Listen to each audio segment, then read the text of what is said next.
ஆத்ம நமஸ்காரம்.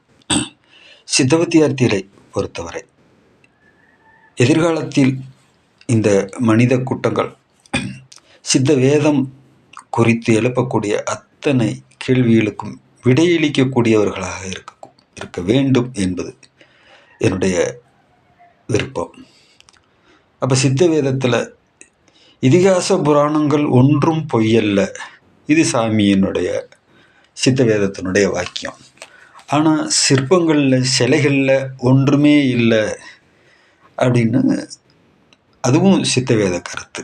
சிற்பங்களுக்கும் நம்மளுக்கும் எந்த இதுவும் கிடையாது. அப்போ இந்த ரெண்டுக்கும் இருக்கக்கூடிய முரண்பாடுகளை நம்ம கவனிக்கணும். ராமாயணத்தில் ராவணனை போர் தொடுக்க ஆரம்பிக்கும்போது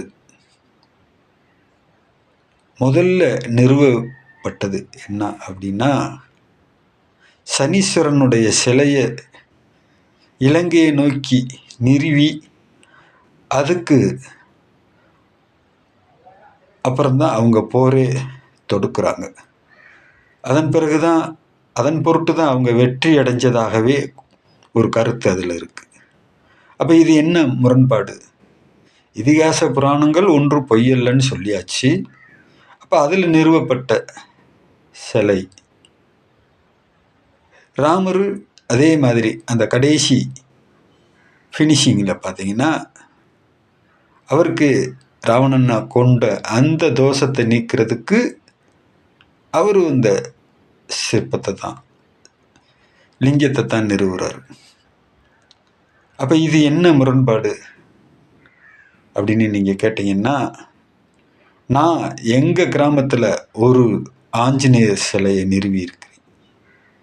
அப்போ ஐயர்களை கூப்பிட்டு அடுத்த கட்ட வேலைகளுக்காக அழைச்சிக்கிட்டு வரப்போது அந்த வயசான ஐயர் உட்காந்து பார்த்தோன்னே, இங்கே ஏற்கனவே ஆஞ்சநேயர் கோயில் இருந்ததான்னு கேட்டார்.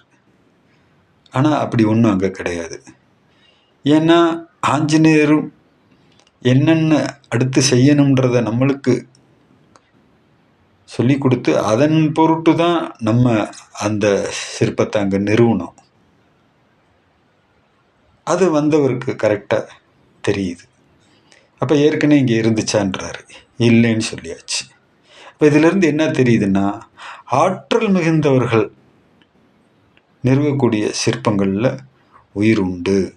ஆனால் அது சித்த வித்தியார்த்திக்கு தேவையானா தேவையில்லை. நம்ம முன்னமே சொன்ன மாதிரி மடகாசம் குடகாச விளக்கம்தான்.